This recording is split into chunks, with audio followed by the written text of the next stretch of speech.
Siguro meron po tayong L32 printer dito na nagre-red light blinking as well as the power button is blinking.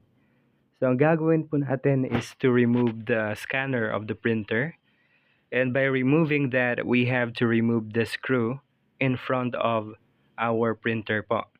Buksan nyo lang po yung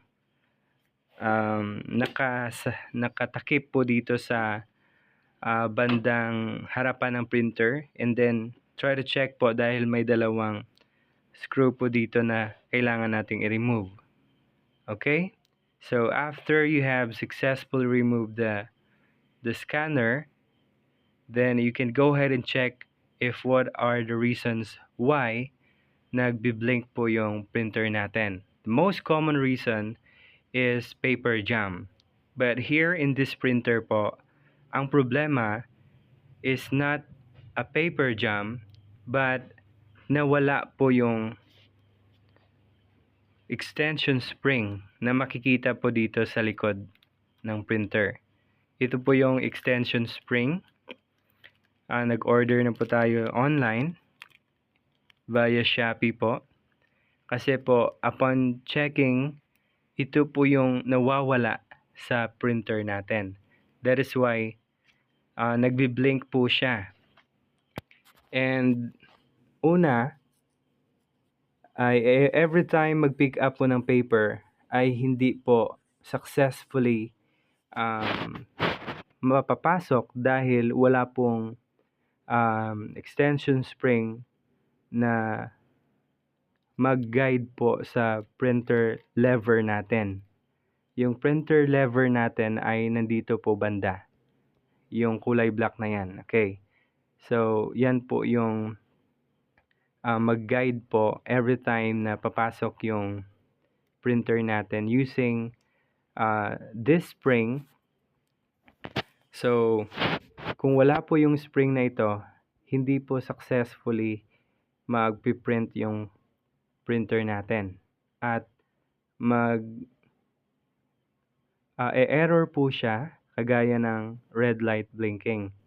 Okay, so we have a technique how to install this extension spring without using any screwdriver, without using long nose tweezers or something like that, kasi po napakahirap po ikabit yung extension spring na ito. So, yung ginawa ko po ay meron po tayong tali. Tawag po na sa amin yan ay hilo na ginagamit sa pananahi po. So, ipapasok po natin yan sa printer lever sa ilalim, una, and then ikakabit po natin sa bandang itaas po. Diyan po sa roller guide kasi may hook po sa bandang ilalim at sa bandang itaas na kung saan natin dapat isabit yung extension spring.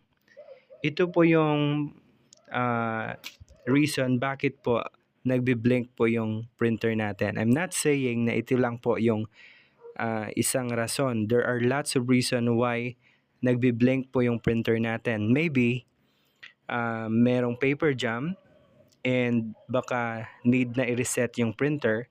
And upon checking everything, I already done resetting the printer. I have checked if there are paper jam or may mga bagay po na nakaharang sa daanan ng paper. Wala naman po. And this is the reason why is it na nagbi-blink pa rin po siya. Kasi nawala or na-detach po yung extension spring. So, nangyayari po yan kapag nagkakaroon ng paper jam at kapag nahugot po ng may-ari yung papel in a wrong way or baka nalipat po yung printer or na upside down po yung pagkakahawak at nalaglag po yung extension spring. So, ito po yung technique mga kaguro. Sundan nyo lang po.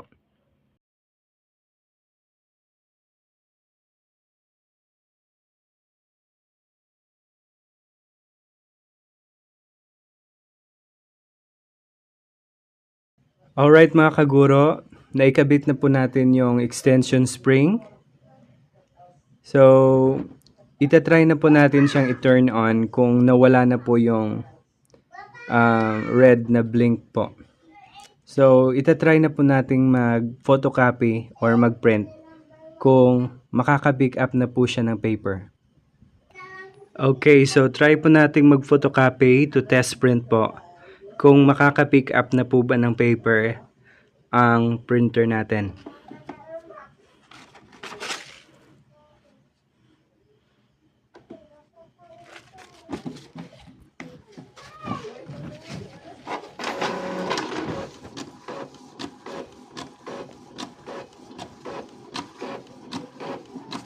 Alright mga kaguro, successfully nakapag-photocopy na po tayo. And hindi na po lumalabas yung error na nagbi-blink po ng red. So after we have installed the extension spring po dito sa loob, nawala na po yung red blinking at yung error po.